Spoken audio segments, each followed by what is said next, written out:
to Random Article and to your horoscope for Wednesday, the 27th of June, 2018.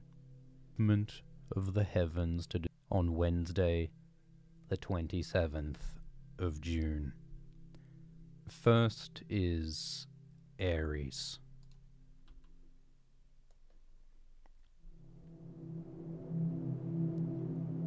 Aries, what's your morning ritual? What do you do when you first wake up? Of course, after you scroll around on your phone for a while, after you've checked Twitter and Facebook and Tumblr and Reddit and Grindr. After you've gone through all those, what's your morning routine? Do you brush your teeth? Do you shave? Do your makeup? You put on clothes at some point? You water your pot plants? You feed your Tamagotchi? You go through the same steps every morning in order to wake up, in order to become yourself. This is a ritual. This is a series of prescribed steps that you repeat regularly. And rituals, of course, have profound metaphysical power. Rituals can shape space-time. And the morning ritual that you perform is a summoning ritual.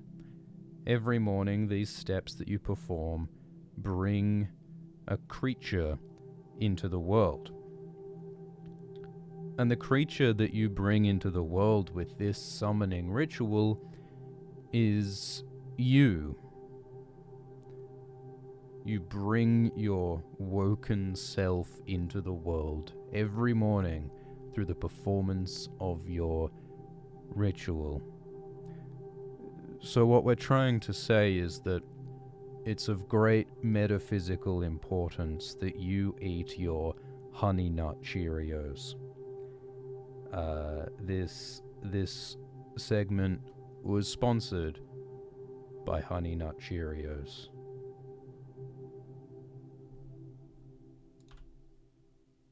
Taurus.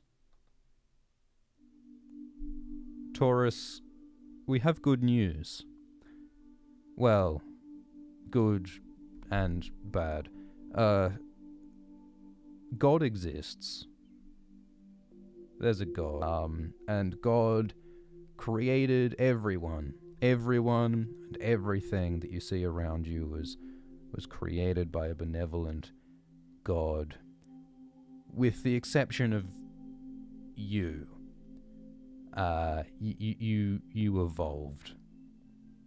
Everyone else was created in their perfect form as part of a grand design. God has a plan for all of you, everyone, except you, Taurus. God's not so sure about you. You just sort of appeared. He wasn't keeping track of your sort of sector, and as a result, you don't really fit into the grand scheme. You're sort of a loose end. And God's not really a fan of loose ends. So, for your sake, Taurus, you should probably, try and, be a bit inconspicuous. I mean, look, he's a nice God. He doesn't, he doesn't want trouble. But just maybe, don't, just, just keep your head down a little, because I mean he's cool, but Gemini.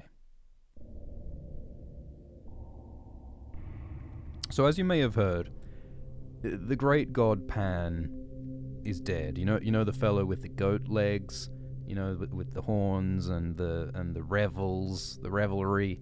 You know Pan. He's a good partier, less good at grape stomping.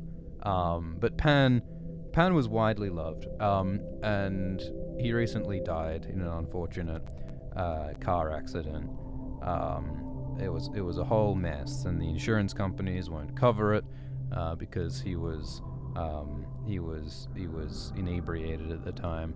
But the great god Pan is dead, and you're invited to Pan's funeral. This is going to be a big event. There's all sorts of high flyers invited to this VIP funeral. You're going to be rubbing shoulders with the likes of Thoth and Io. Most of the Greek pantheon will be there. The paparazzi in a tizzy. Most of the fairies will be present. It's a whole sort of Midsummer Night's Dream situation. All people of great interdimensional significance. The Hamburglar is coming. Jeff Goldblum and Oprah will be there, and everyone's going to be, dressed soberly. There'll be speeches and eulogies and revelry to see Pan out in the way he lived. Because Pan, he had his flaws, he had his faults, he smelled like goats, but Pan touched the lives of us all. So it's a great privilege, Gemini, for you to be present at this funeral, and we hope you have a nice time, that you try the finger food, and don't... Cancer. Cancer, if you had the energy that you desire to shape yourself into the person you want to be, what would that person look like? Be specific. If you looked in the mirror, what would your best self look like? How would they be holding their body, their posture? What would they look like? Would they be healthier, perhaps fitter, stronger, less so? Imagine your ideal self. Size them up. Weigh them up. Because Cancer, you're gonna get in a fight, a physical altercation with your best self. There's gonna be a whole situation, but you're gonna be out and you're gonna bump into someone. Tensions will rise. There's a little bit of alcohol involved, but you're gonna end up in a fist fight with your ideal self, and you might win. Because the thing is, your ideal self is probably a bit stronger, a bit fitter, better slept, perhaps less drunk. But as the less ideal self, Cancer, you're not constrained by the same moral issues, perhaps, that your ideal self is. Or at least, you've got a certain underdog fighting spirit. It's a Samson and Goliath situation, Cancer. And it may be that with sufficient chutzpah, you can overcome your ideal self. You'll defeat your better. Whether that's a good thing is kind of up to you. But it does raise the question of what sort of better your better self is. If they can be taken down by a sort of a jab under the kneecap and a strong uppercut. Who would have thought? Who would have thought?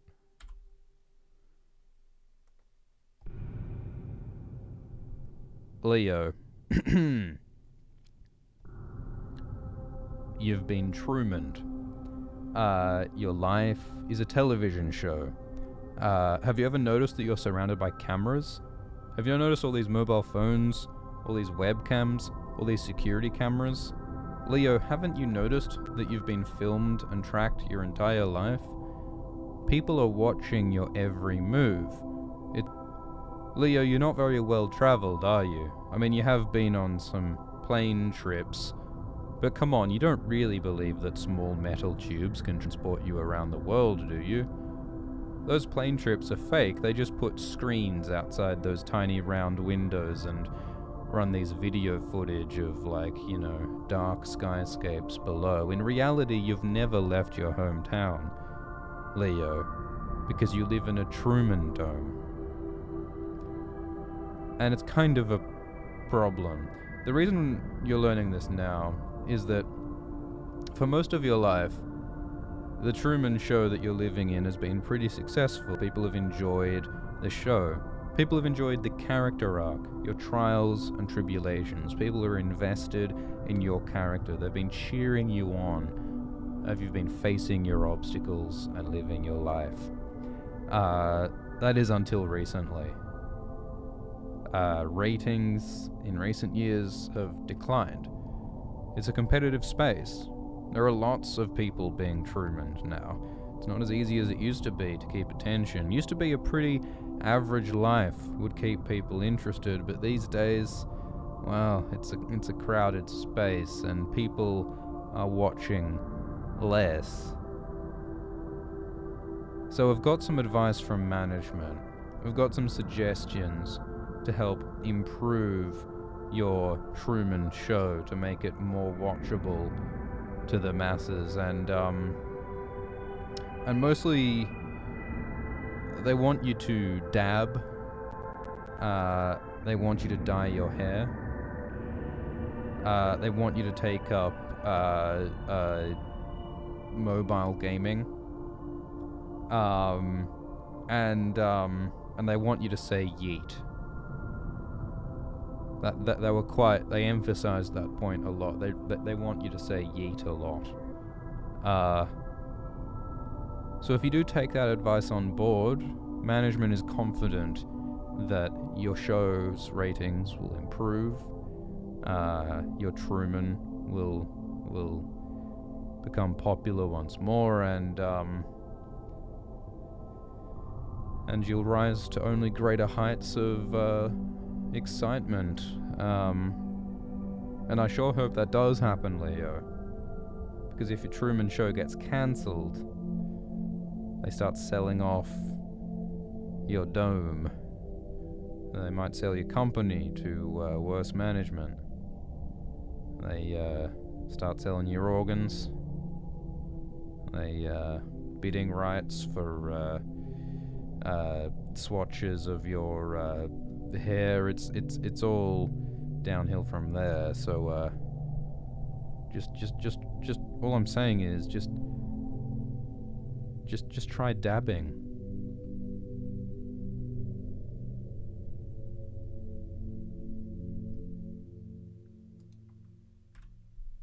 Virgo.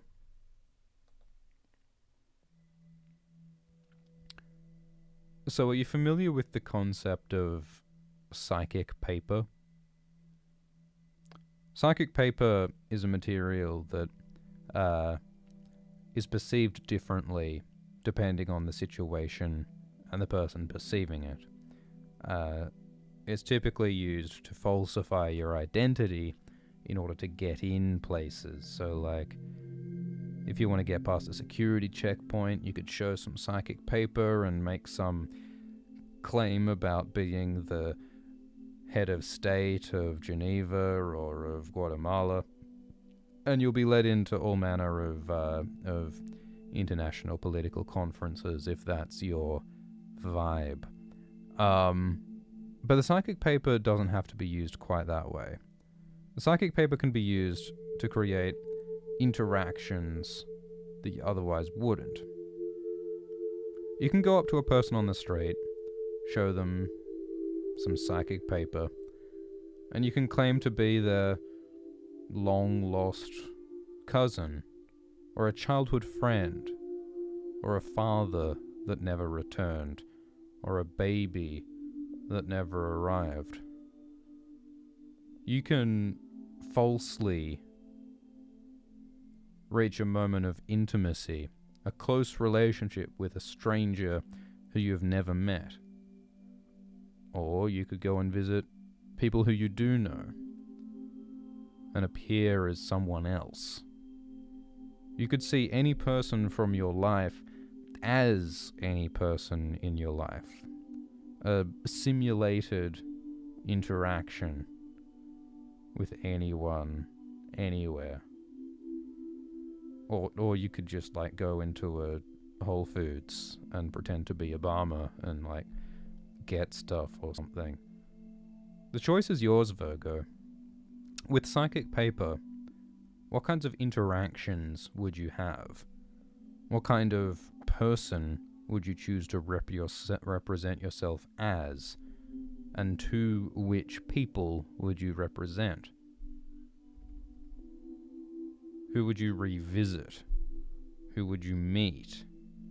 Who would you affect? Who would you influence?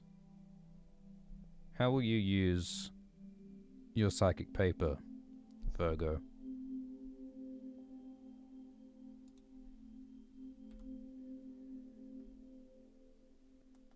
Libra.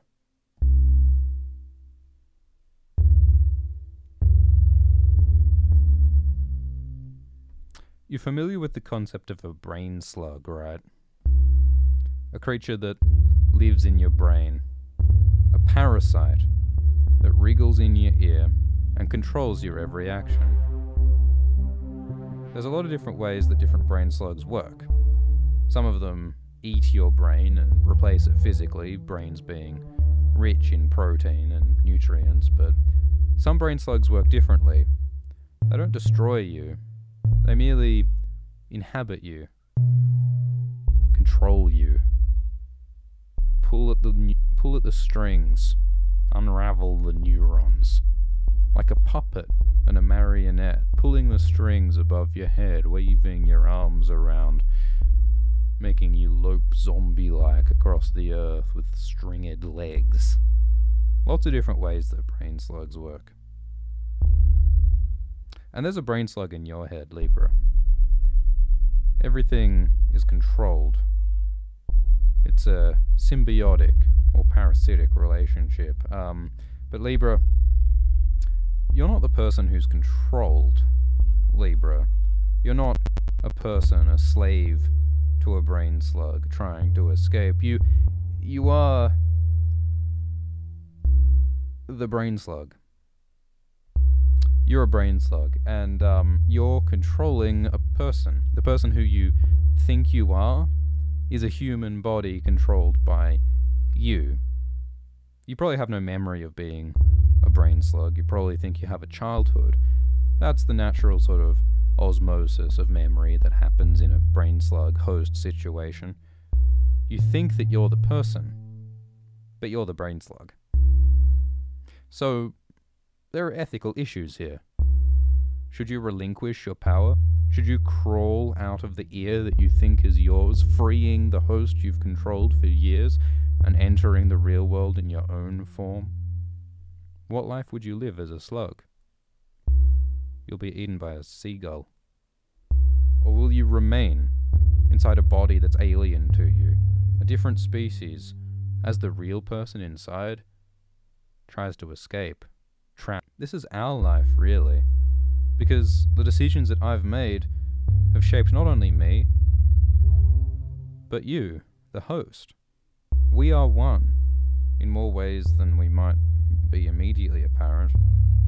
I have earned this life as much as you have. What were you doing before I brain slugged you? Tetris? Things have improved. A brain slug has squatters' rights. If a brain slug has been inhabiting a skull for long enough, they deserve it. Right? That's what you tell yourself. But deep down, you have a suspicion that your host deserves to be free. maybe you can make a compromise. Maybe if you ask really nicely, your human host will allow you to live in your cat. Their cat. You could hang out in the cat's body, eat some whiskers, go for some walks, watch TV. There are worse lives you could have. And maybe, after the human host dies of old age, you could pop back in there. It all sounds quite unpalatable. It sounds gross. But that's the reality of a brain slug. Slug's got a slug. Keep slugging, Libra.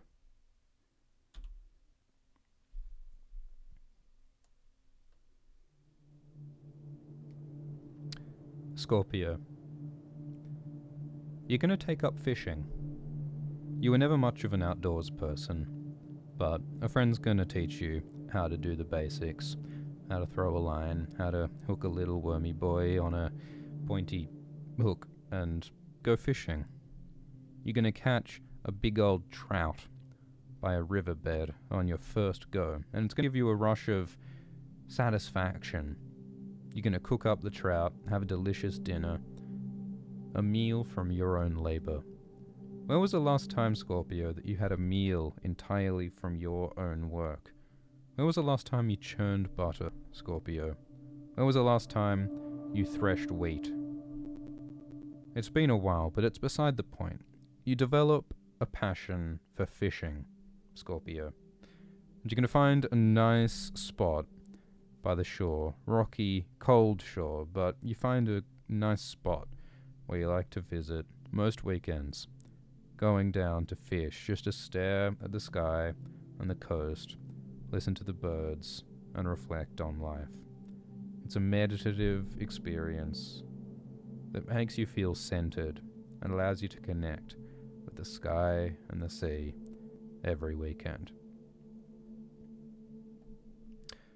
One day, at your favorite spot by the shore, you're going to be looking out at the waves, washing over the seashells and the sand and the grey stone, and you're going to notice a glint of metal protruding from the water. Curious, you approach the waves, stepping past the crabs and the litter from the inconsiderate teenagers, and you're going to pick up the glint of metal, hold it in your hand, cold. It's a hook. It's a large fishing hook connected to a line that extends into the water. At first you figure that, well, some other fisherman must have dropped their rod and line into the water and the hook has just sort of washed up here, but hang on, the line keeps extending out into the water and it's pulling. And you try to drop it, but the hook gets stuck into your sleeve. It's jammed in there, and you find yourself being pulled bodily into the ocean. You're being dragged too fast and hard than seems possible. There's something dragging you down into the water. Bubbles and salt and a shock of cold hits you as you're dragged rapidly down into the water. You try to scream, but water fills into your lungs and you're drenched. All your layers of clothing are weighing you down as you're dragged rapidly in a stream of bubbles down into the dark and into the blue.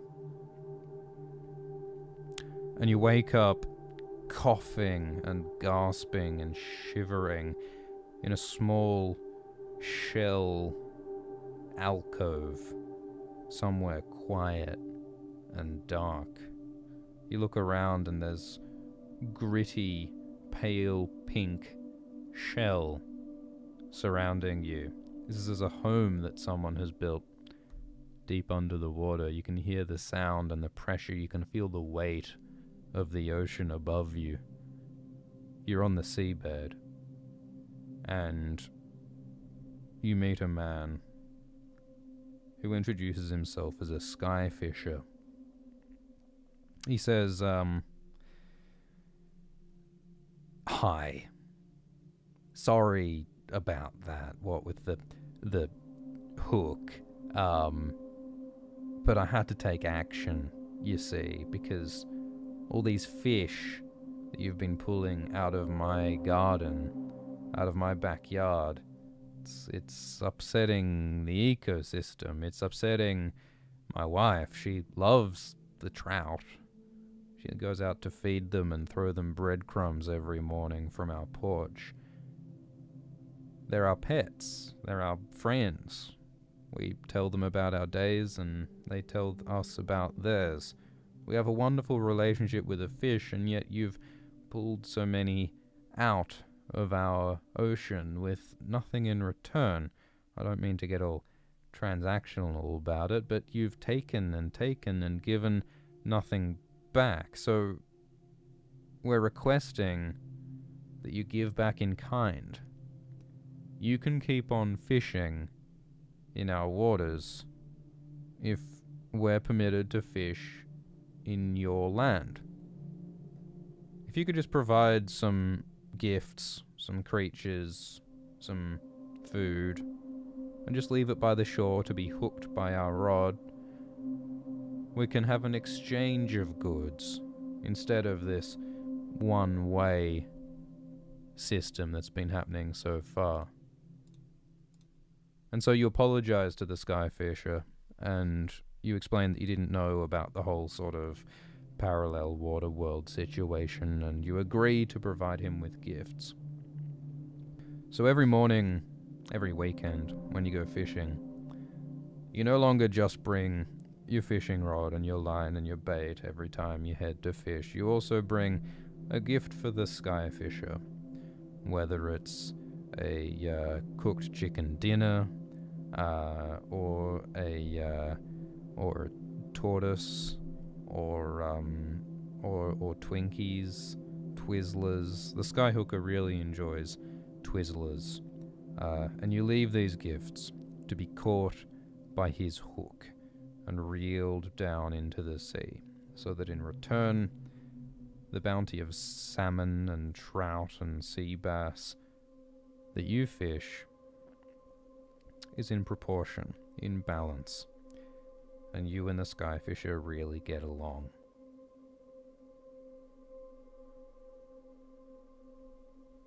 But he gets diabetes from the Twizzlers, and he dies, and then his wife takes over, and she does pretty well for herself as well, actually, but then there's this whole sort of like divorce situation in a second marriage, and then she just starts taking Twizzlers, just raiding on land, leading like this sort of Aquarius Twizzler hunting party, just raiding the local Walmart, and it actually escalates into this military conflict between the sea folk and the land people, until they agree to move all Twizzler production so far inland that the sea folk can't reach it, and reluctantly the sea folk give up and return, move to the Mariana Trench, where they mostly farm sea sponge cleaning products and such, which works well for both sides in the end.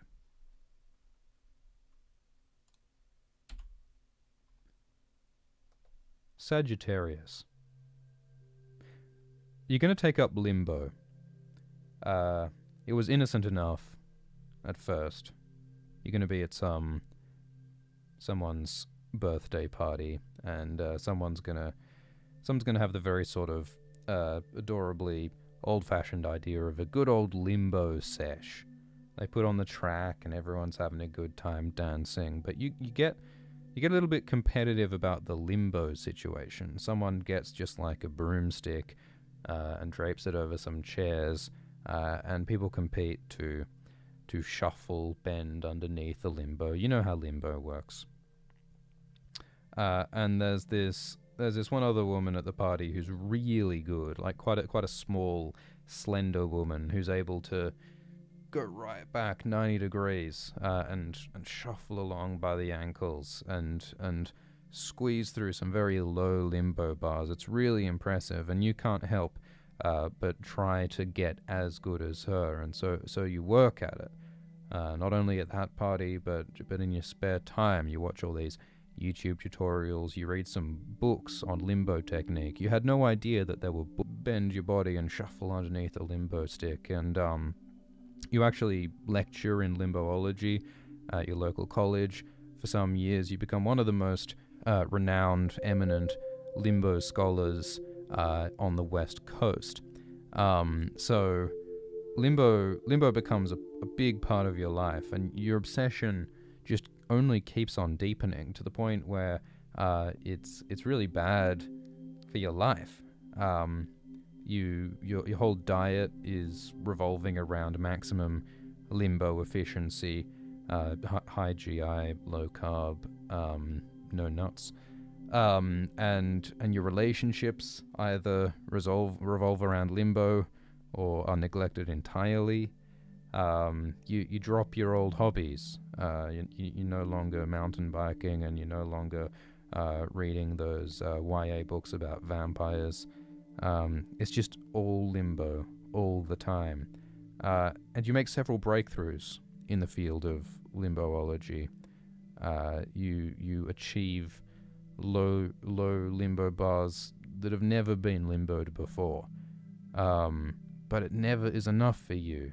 It's never enough. You just keep on pushing the envelope, pushing your body to its limit. The holy grail of limbos is the so-called 0 degrees threshold. Limbo height, limbo depth is usually measured in the degrees to which you can bend backwards, like on a protractor. And 0 degrees is this hypothetical limit of making your body entirely flat, entirely two-dimensional, so that you can slide beneath a limbo bar that is practically touching the ground. Degree 0. It becomes your singular obsession. You work at it and work at it. You train with some Tibetan monks. You commune with the stars. You take some experimental serums designed to create limbo super soldiers.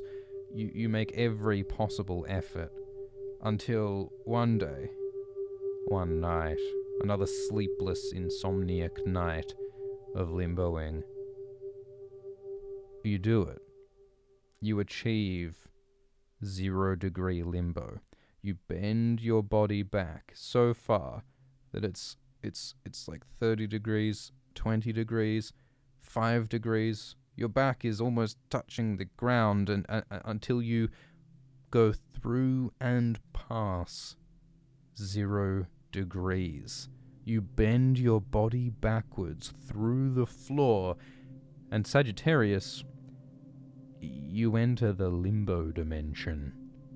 You limbo your way out of the material world and into the limbo dimension, a whole other parallel metaphysical space where everything is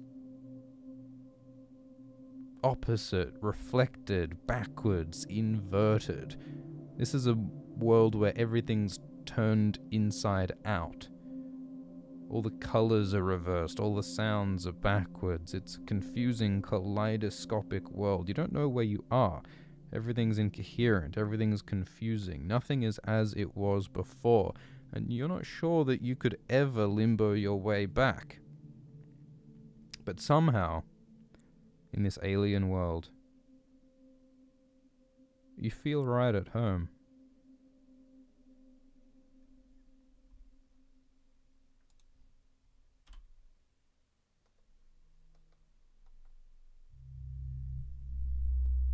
Capricorn, you're going to make an upsetting discovery. You're going to be brushing your hair slightly more vigorously than usual because you got some chewing gum stuck in it the other day from one of your more annoying cousins. And in trying to remove this chewing gum, you're going to really yank on your hair a bit too hard. And a bunch of it's going to come out. You're going to have a fistful of your own hair. And it's not going to hurt. Big old chunk of hair, but it doesn't hurt. And you're kind of confused by that. You sort of poke and pull and yank at your hair. You can't stop yourself once some of it's out. And you pull and and suddenly you find that it's a wig. The hair on your head is a wig.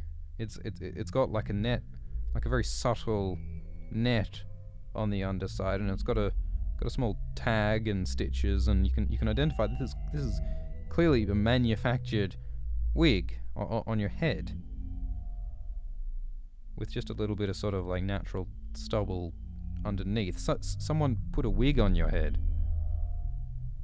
and you don't know how this happened. I mean, you can't remember the last time you had a haircut. Now to think of it, has your hair always? Is this?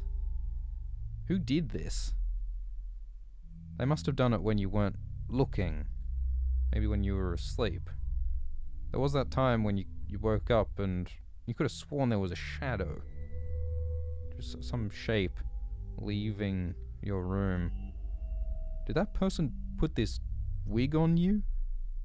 You're deeply disturbed. You examine other parts of your body. You pick at your fingernails and you scrabble about beneath your toes and your armpits looking for seams. You tug at your eyelashes and your earlobes and you find bits and pieces that they're stuck there. They're artificial. They're applied, and you start to strip them off. You start to remove, peel away, and you find that your body isn't what you thought it was. You find the surface underneath. You pull away the false bits, and underneath you find this mannequin, this blank slate. It's made of wood. You're a wooden person. You're a timber man. And it's all pretty upsetting, actually.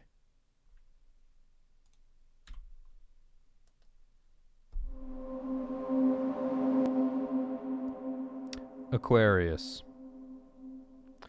Avoid triangles. You never really trusted triangles. There's a lot that you don't understand about triangles. Like the pyramids. What's going on with them? Big old triangles? It doesn't seem right. Why would someone build such a big old triangle unless they were, you know, up to something? What about like equilateral ones, and then acute ones? And what is even a hypotenuse? Like, is that like a hippopotamus? Like, what's the whole situation? Like, there was that person, Pythagoras. He seemed to know a lot about triangles. But you know what? He's dead. Pythagoras is dead. So, like, that's what triangles will do to you. Pretty much every one of, like, the great geometrists of the last 10,000 years is dead. There's a 100% death rate of anyone who gets entangled with triangles meets a sticky end. So, unless you want to suffer the same fate as Pythagoras, doubtless assassinated by triangulists, you'd better be careful. You'd better avoid those triangles. But don't squint your squinty eyes at those triangles too much, or you might form a triangle yourself. Anything with 3 vertices is no good. That, well, all right, we don't want to be, but you know, Pisces. You're going to adopt.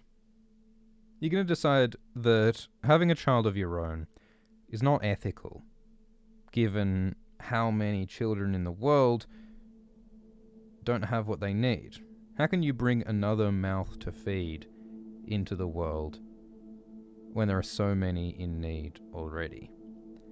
So you go to an agency with your partner and you look through these catalogs of children, which is one of the most dehumanizing, awful experiences of your life, to see these lists of orphan children and all of the sort of selling points, all these various benefits of various children. Oh, you can pick a cute one.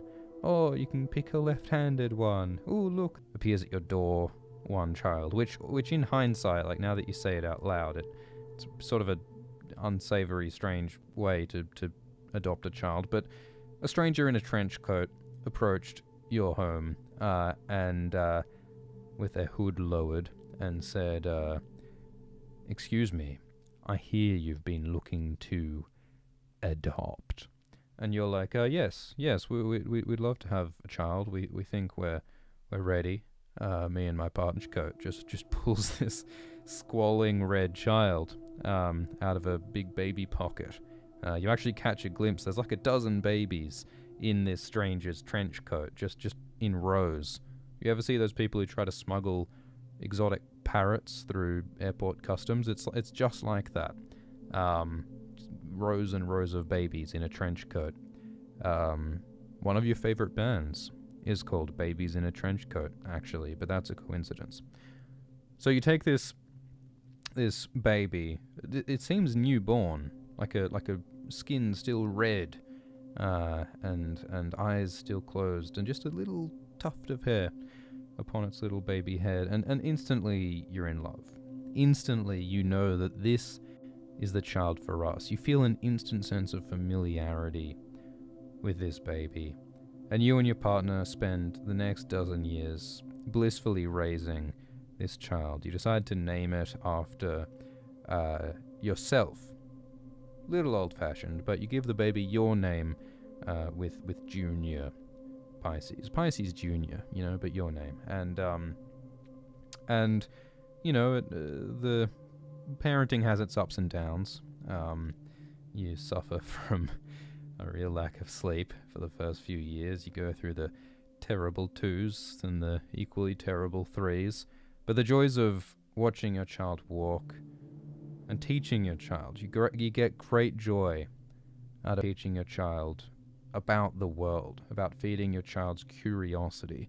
It's like learning for the first time yourself, all over again. You learn things that you never thought you'd know together with your child. Loving relationship. But things start getting complicated around your teenage years, or your child's teenage years, rather. Because you notice that this child of yours, this Pisces Junior, seems to be following in your footsteps in a lot of ways. It's not unusual for a child to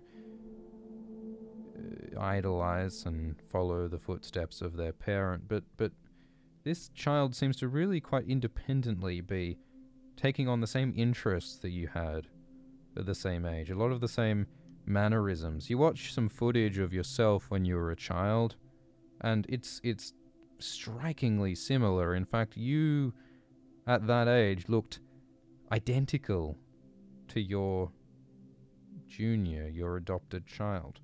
And they seem to do the same sort of things at school, hang around with the same sort of friends, have the same sort of problems, obsessions, outbursts. This child is growing into you. By the time your child is 20 and goes off to college and studies the same thing you studied, you start to realize that this child isn't just like you. This child is you. That baby that you received those 20 years ago, it's you.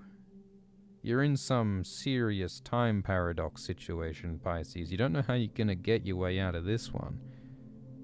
You don't know what the implications are, because does this mean that what was your childhood? Hang on. Was your parent... You start to realize that your parent was a lot like you. You really followed in the footsteps of your parent, and they followed in their parent. You come from a line of identical people. A long line of clones that extends all the way back. How does that work evolutionarily? Was there a monkey in a tree somewhere with the same passions and predilections as yourself? Did that monkey evolve from some kind of multicellular sludge that had the same passion for English poetry and Pop-Tarts? All of your characteristics are some kind of inherent archetype that have existed since time began and will extend until the end. You're immortal, in a way, Pisces. You'll never die. But did you really live? If 1,000,000 creatures lived your life first?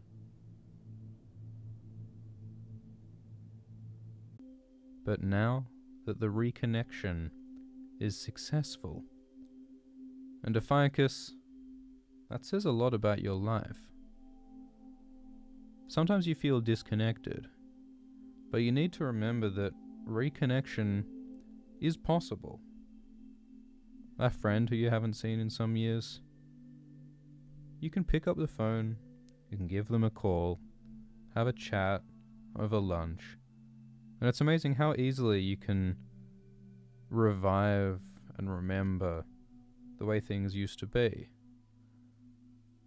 Ophiuchus, you can reconnect, but the question is, should you?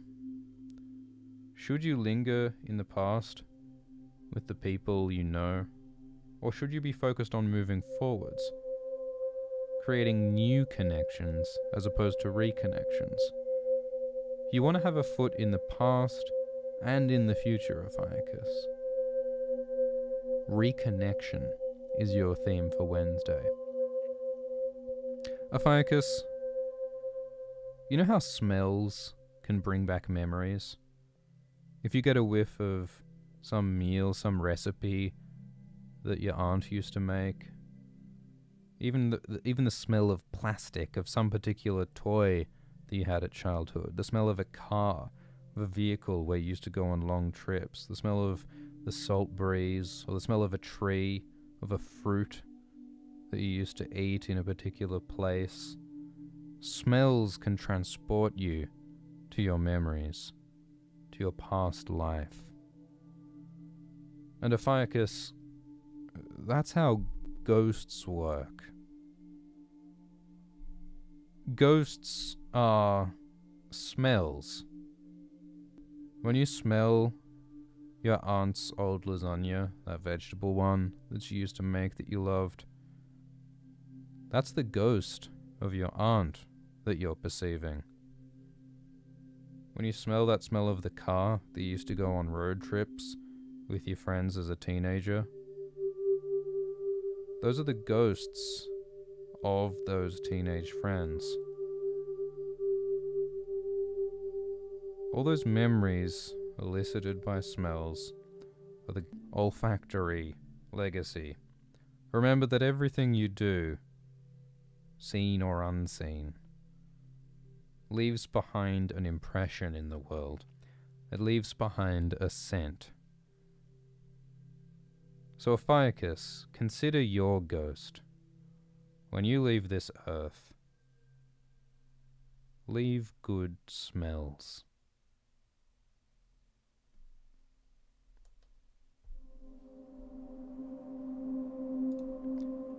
Thank you for listening to your horoscope on the Random Article YouTube channel. If you'd like more horoscopes on this channel, please comment and share and such, and if there's sufficient interest, we'll open the Random Article as a podcast, where we'll have horoscopes and other similar important content. Hashtag original online hashtag content hashtag. We hope you enjoyed, and we hope you will take the advice in this horoscope so that you live Wednesday the 27th, to your best capacity, or your worst, depending on which side you stand on that particular conflict. Enjoy, and so long.